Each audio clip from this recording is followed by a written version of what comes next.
Hi అండి. ఈరోజైతే ఇది మోడల్ బ్లౌజ్ అయితే స్టిచ్ చేశాను. ఇది బోట్ నెక్, బ్యాక్ వచ్చేసి బోట్ నెక్ అండి. Front deep neck. ఇది ఎలా స్టిచ్ చేయాలనేది సింపుల్గా మీకు ఈ వీడియోలో అయితే చెప్తానండి. ఓకేనా ఫ్రెండ్స్? ఇదిగోండి, ఫస్ట్ టైం ఎవరైనా మన ఛానల్ చూస్తే సబ్స్క్రైబ్ చేసుకోకపోతే సబ్స్క్రైబ్ చేసుకోండి, వీడియో లైక్ చేయండి. ఫస్ట్ అయితే ఇదిగోండి, ఇలా నేను క్యాన్వాస్ కట్ చేస్తున్నాను కదా. ఈ క్యాన్వాస్ మనం స్టిఫ్నెస్ కోసం కంపల్సరీగా అయితే నెక్ ప్యాటర్న్స్కి వేసుకోవాలి. ప్యాటర్న్స్ బ్లౌజెస్ స్టిచ్ చేసేటప్పుడు నెక్కి అయితే స్టిఫ్నెస్ కోసం కంపల్సరీగా క్యాన్వాస్ కానీ లేదంటే లైనింగ్ అయినా సరే వేసుకోండి. ఓకేనా ఫ్రెండ్స్? ఇది కస్టమర్ ఇచ్చిన లైనింగ్ అయితే సరిపోలేదు. దానికి నేనేం చేశానంటే ఇలా సిల్క్ క్లాత్ అయితే అటాచ్ చేశాను అనమాట. ఎందుకంటే మనకి క్యాన్వాస్ వైట్గా కనిపిస్తుంది కదా మెయిన్ ఫ్యాబ్రిక్ మీదకి, కాబట్టి అట్లా లేకుండా క్లోజ్ అవ్వడం కోసం అయితే ఇలా వేరే సేమ్ కలర్ అయినా లేకపోతే లోపల కొంచెం మ్యాచ్ అయ్యే క్లాత్ తీసుకొని ఇలా రెండు కలిపి అటాచ్ చేసుకోవాలి.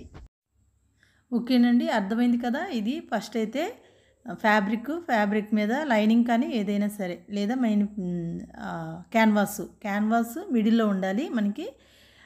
బ్లౌజ్ పీసు తర్వాత వేస్ట్ క్లాత్ అటాచ్ చేసిన క్లాత్ కింద ఉండాలి, మిడిల్లోకి వచ్చి క్యాన్వాస్ ఉండాలి. ఓకేనా? ఈ విధంగా అటాచ్ చేసిన తర్వాత ఇప్పుడు మనం స్టిచ్చింగ్లోకి అయితే వెళ్ళిపోదాము. ఫ్రంట్ పార్ట్ కూడా నెక్ చూసారు కదా, అలాగైతే సేమ్ అదే విధంగా దీన్ని ఎలా అయితే అటాచ్ చేస్తామో అలాగే అటాచ్ చేసుకోవాలి. చూడండి, ఇప్పుడు నేను ఏం చేస్తున్నానంటే దీన్ని ఇలా ఇక్కడ విడిచిపెట్టకుండా క్లాత్ని ఇట్లానే వదిలేయకుండా దీనికి స్టిచ్ వేయాలి. ఇలా ఫోల్డ్ చేసి స్టిచ్ వేయటం వలన తర్వాత ఇది పీసెస్ రాకుండా నీట్గా ఉంటుంది. దీనికి లైనింగ్కి అటాచ్ చేసేయాలి. ఓకేనండి, అర్థమైంది కదా మీకు. ఇది చాలా ఈజీగా మనం ఇంట్లోనే ఉంటూ మీరు ఇలా మోడల్స్, ప్యాటర్న్స్, డిజైన్స్ స్టిచ్ చేసుకోవచ్చు. చక్కగా స్టిచ్ చేసి చాలా ఈజీగా ఇంట్లోనే మనం 500, 400 అట్లా చార్జ్ చేసుకొని తీసుకోవచ్చండి మోడల్ బ్లౌజెస్కి. మీకు ఇలా ఈ వీడియో కనుక మీకు యూజ్ అనిపిస్తే ఖచ్చితంగా ఒక లైక్ చేయండి. మన ఛానల్ని ఫస్ట్ టైం చూస్తే సబ్స్క్రైబ్ చేసుకోకపోతే సబ్స్క్రైబ్ చేసుకోండి. ఓకేనా ఫ్రెండ్స్? ఇలా మొత్తం అంతా నేను అటాచ్ చేశాను, చూసారుగా. ఇలా అటాచ్ చేసిన తర్వాత ఇప్పుడు మళ్ళీ ఇది ఉంది కదా క్యాన్వాస్, మన నెక్ చుట్టూ కూడా స్టిచ్ వేసుకోవాలి.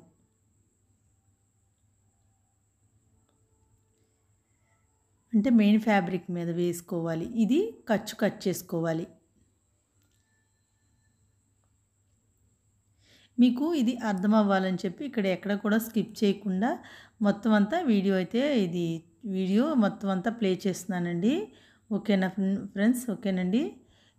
ఇలా ఈ నెక్ డిజైన్ అయితే కస్టమరే నాకు పంపించారు, ఈ పిక్ని పంపించారు. ఇదిగోండి, ఈ పిక్ అయితే పంపించి ఇదైతే స్టిచ్ చేయమన్నారండి. చూసారు కదా. ఇదైతే ఇలా సింపుల్గానే మీరు టైలరింగ్ నేర్చుకుని చక్కగా ఈజీగా మోడల్స్ అయితే డిజైన్ చేసుకోవచ్చండి. ఇంట్లోనే ఉండి నేర్చుకోవాలి అంటే కనుక మన ఛానల్ అయితే సబ్స్క్రైబ్ చేసుకోండి. మోడల్స్, ప్యాటర్న్స్ కాకుండా బ్లౌజెస్ స్టిచ్చింగ్, కటింగ్ వీడియోస్ అయితే మన ఛానల్లో ఉన్నాయి. మీకు అర్థమయ్యేలాగైతే క్లియర్గా కూడా ఉంటాయండి. మన ఛానల్ సబ్స్క్రైబ్ చేసుకొని చూడండి. ఓకేనా ఫ్రెండ్స్? ఇదిగోండి, మెయిన్ ఫ్యాబ్రిక్ని రైట్ సైడ్ వేసేసి, అంటే మంచి వైపు పైకి వేసుకోవాలి. వేసుకున్న తర్వాత ఈ లైనింగ్ని పెట్టేసేసి, లైనింగ్ కూడా అటాచ్ చేసిన క్లాత్ పైనే ఉంచాను చూడండి. అది పైకి అంటే లోపల వైపుకి మెయిన్ ఫ్యాబ్రిక్ మీదకి వెళ్లకుండా పైనే వస్తుంది. ఓకేనా? చూడండి, ఇట్లా చూసి మీరు స్టిచ్ చేసుకోండి. ఎట్లా అంటే క్లాత్ కనపడుతుందా, ట్రాన్స్పరెంట్గా ఉందా లేదా అని చెక్ చేసుకోండి. క్లాత్ని పెట్టేసి పైన మెయిన్ ఫ్యాబ్రిక్ కింద ఈ క్లాత్ని పెట్టి, నేను అటాచ్ చేసిన క్లాత్ ఉంది కదా అది కనపడుతుందని చెప్పి నేను ఇలా వేస్తున్నాను. ఇది లోపలికి కనపడట్లేదని చెప్పి నేను ఇలా వేసేస్తున్నానండి. ఇది రివర్స్ వేసిన తర్వాత మనకి ఈ క్లాత్ లోపలికి వెళ్ళిపోతుంది, చూసుకోవాలి. అంటే ఇది సేమ్ కలర్లోని కలిసిపోయింది కాబట్టి నేను ఇలా పైకి వేసి స్టిచ్ వేస్తున్నాను. ఇలా చూడండి, ఈ మూలలు తిప్పేటప్పుడు నీట్గా సూదుగా వచ్చేలాగా తిప్పేసి స్టిచ్ వేసుకోవాలి. స్టిచ్ చేస్తూ ఇలా తిప్పుకోవాలి, క్లాత్ని జరుపుకోవాలి. అర్థమైంది కదా. నేను హ్యాండ్తో ఎట్లా అయితే తిప్పుతున్నానో అలా ట్రై చేయండి కొత్తగా టైలరింగ్ చేసేవారైతే. ఓకేనా ఫ్రెండ్స్, ఇదిగోండి ఇలా స్టిచ్ చేసిన తర్వాత ఖర్చు కట్ చేసుకొని చుట్టూ కూడా ఇలా ఘాట్లతో పెట్టేసుకోవాలి. కత్తిరితో ఆ స్టిచ్చింగ్ వరకే చూసి పెట్టండి, మరీ ఎక్కువ కట్ చేస్తే స్టిచ్చింగ్ కట్ అవ్వకూడదు. స్టిచ్చింగ్ కట్ అయితే మళ్ళీ మనకి రివర్స్ వేసిన తర్వాత ఫ్యాబ్రిక్ చిరిగిపోయినట్టు పిగిలిపోతుంది. కాబట్టి మనం నీట్గా నిదానంగా దగ్గరగా చూసి కట్ చేసుకోవాలి.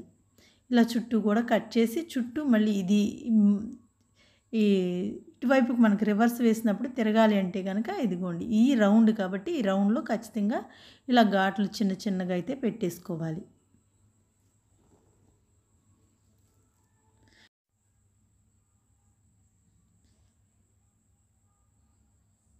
ఇట్లా మొత్తం అంతా కత్తిరితో కటింగ్స్ పెట్టిన తర్వాత దీన్ని ఇలా రివర్స్ వేసుకోవాలి. చూడండి ఇక్కడ ఎక్కువ ఖర్చు ఉంటే కట్ చేసుకోండి, దగ్గరగా కట్ చేయకూడదు, మళ్ళీ ఇది క్లాత్ విచ్చిలిపోతుంది. ఇదిగోండి ఇలా సూదిని పిన్నిని బట్టి మనం బయటికి తీసుకురావాలి, రివర్స్లో వేసుకోవాలి. ఫ్రెండ్స్ మరొకసారి రిక్వెస్ట్ చేస్తున్నానండి, మన ఛానల్ ఎవరైనా ఫస్ట్ టైం చూస్తే సబ్స్క్రైబ్ చేసుకోకపోతే సబ్స్క్రైబ్ చేసుకోండి. ఓకేనండి, వీడియో నచ్చితే ఖచ్చితంగా ఒక లైక్ చేయండి. ఓకేనా, ఇలా రివర్స్ వేసుకోవాలి. నేను ఎలా చేస్తున్నానో చూస్తున్నారు కదా. ఇలా మూలలు ఇది సన్నగా వచ్చింది క్లాత్, ఏం చేయాలంటే మనం ఇలా పిన్నుతో దీన్ని బయటికి తీసుకురావాలి. క్లాత్ని ఇలా రివర్స్ వేసి మొత్తం అంతా ఇలా రఫ్ చేసుకొని గోరుతో మొత్తం అంతా కూడా పైన మళ్ళీ డబల్ స్టిచ్ వేసుకోవాలి. చూడండి చిన్నగా ఉన్న స్టిచ్ చేశాను కదా నెక్ డిజైన్, అక్కడ కూడా ఇలా వేలుతో మొత్తం అంతా ప్రెస్ చేసుకోవాలి నీట్గా.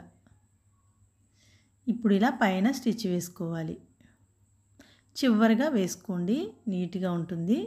ఇట్లా చివరికి వేసుకోవాలి. తర్వాత ఇంకొకటి ఏంటంటే సేమ్ కలర్ దారంతో స్టిచ్ చేయాలి. ఇలా పైన స్టిచ్ వేసినప్పుడు మనకి డిజైన్ చాలా నీట్గా ఫినిషింగ్ బాగుండాలి అంటే కనుక సేమ్ కలర్ దారం వేసుకోవాలి. చూడండి ఈ మూల నేను మళ్ళీ సూదితో బయటికి తీసుకొచ్చాను క్లాత్ని. మనం వేలుతో ప్రెస్ చేసినా రాదు, సూదితో మొత్తం గట్టిగా లాగకూడదు, మళ్ళీ క్లాత్ దారాల పోగులు వచ్చేస్తాయి.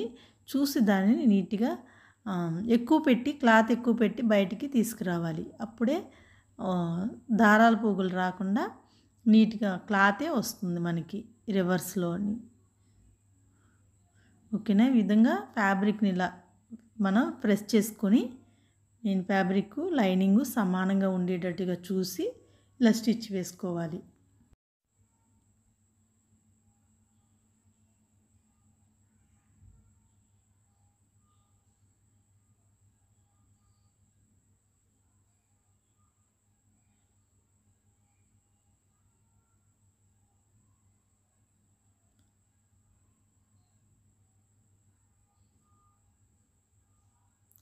ఇలా మొత్తం అంతా స్టిచ్ చేసిన తర్వాత మళ్ళీ మనం ఇప్పుడు ఏం చేయాలంటే దీన్ని లైనింగ్ని అండ్ మెయిన్ ఫ్యాబ్రిక్ రెండు కలిపి అటాచ్ చేయాలి.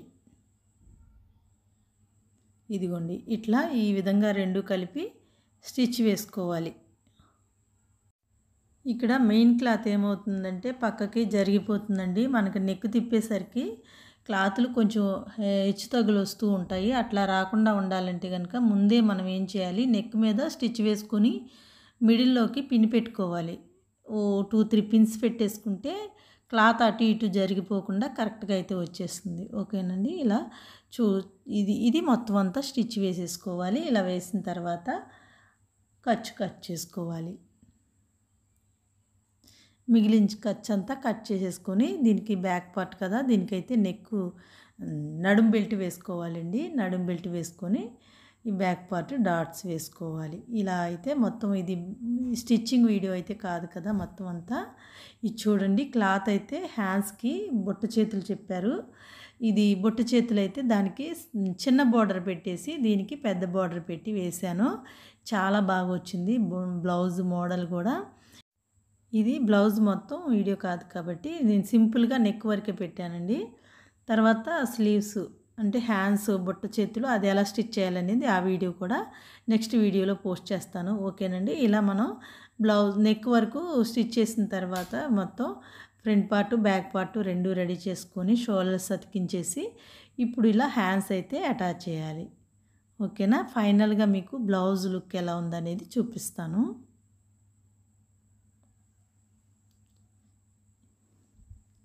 ఇలా హ్యాండ్స్ అటాచ్ చేసిన తర్వాత సైడ్ జాయింట్స్ వేసుకోవాలి. ఇలా డబుల్ స్టిచ్ కూడా వేసుకోవాలండి.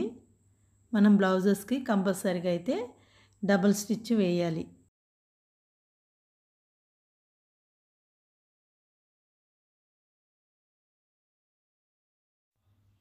ఇప్పుడు ఇలా ఆది బ్లౌజ్తో మనం మెజర్మెంట్స్ పెట్టేసి సైడ్ జాయింట్స్ వేసుకోవాలి. నేను ముందు ఒకటి వేసేసానండి, వన్ సైడ్ అయితే జాయింట్స్ వేసేసాను. ఇలా సెకండ్ సైడ్ కూడా సేమ్ అదే విధంగా మెజర్మెంట్స్ పెట్టేసి స్టిచ్ వేసుకోవాలి. 3 లైన్స్ స్టిచ్ వేసుకోవాలి. ఓకేనా ఫ్రెండ్స్, ఎలా స్టిచ్ చేయాలో అర్థమైంది కదండి. మోడల్ డిజైన్స్ దీనికి పైపింగ్ కావాలంటే కూడా మనం వేసుకొని స్టిచ్ చేసుకోవచ్చు. చాలా బాగుంటుంది ఇంకా పైపింగ్ వేస్తే. నాకు ఇది కస్టమర్ ఇచ్చిన, మనం మెయిన్ ఒకటి గుర్తుపెట్టుకోవాలండి, కస్టమర్ ఇచ్చే అమౌంట్ని బట్టి కూడా చూసి మనం స్టిచ్చింగ్ చేసుకోవాలి. వాళ్ళు ఇంత కుట్టండి అంత కుట్టండి అని చెప్పి అడుగుతారు, దానిని బట్టి మనం స్టిచ్ చేయాలి. నేనైతే మరి అంటే దీనికి కూడా మనకి లేకపోయినా, పైపింగ్ లేకపోయినా కూడా బాగుందిలే అని చెప్పి నేను ఈ విధంగా అయితే స్టిచ్చింగ్ చేశానండి. ఓకేనా ఫ్రెండ్స్, అర్థమైంది కదా. దానిని బట్టి మీరు చార్ట్ చేసుకోండి, మంచిగా స్టిచ్చింగ్ చేయండి, సక్సెస్ అవ్వండి. ఇదిగోండి, దీనికైతే ఇలా థ్రెడ్స్ కూడా పెట్టాలి కంపల్సరీ. దీనికి థ్రెడ్స్ కానీ లేదంటే హుక్స్ కానీ వేసుకోవాలి. హుక్స్ బటన్ అయినా వేసుకోవాలి. ఓకేనా. ఇట్లా ఇది స్టిఫ్గా ఉండాలి కాబట్టి. ఓకేనండి, ఫైనల్గా అయితే బ్లౌజ్ స్టిచ్చింగ్ అయిపోయింది. ఇదిగోండి చూడండి, ఇది హ్యాండ్స్ నాకు పంపించారు, పిక్ పంపించారు, చూపిస్తాను చూడండి. ఇదిగోండి, ఈ పిక్ పంపించి ఇలా బొట్ట చేతులు పెట్టాలని చెప్పి కస్టమరు అడిగారు. దానిని బట్టి నేను ఇలా అయితే స్టిచ్ చేశానండి. ఇది హ్యాండ్స్ వీడియో కూడా నేను పోస్ట్ చేస్తాను నెక్స్ట్ వీడియోలో. ఓకేనండి. ఇదిగోండి, థ్రెడ్స్ పెట్టిన తర్వాత ఫైనల్గా హ్యాండ్స్ కూడా బుట్ట చేతులు పెడితే బ్లౌజ్ చాలా బాగుంది. చాలా అంటే చాలా బాగుందండి. మీకు ఎలా అనిపించింది అనేది కామెంట్ బాక్స్లో తెలియచేయండి. మన వీడియో నచ్చితే ఖచ్చితంగా లైక్ చేయండి. మరిన్ని వీడియోస్ కోసం మన ఛానల్ సబ్స్క్రైబ్ చేయండి. ఇలా మీకు బ్లౌజ్ కటింగ్ వీడియోస్ కూడా చాలా అయితే ఉన్నాయి మన ఛానల్లో. ఓకేనా ఫ్రెండ్స్, ఇది ఎలా అనిపించింది అనేది కామెంట్ బాక్స్లో తెలియచేయండి. Thanks for watching.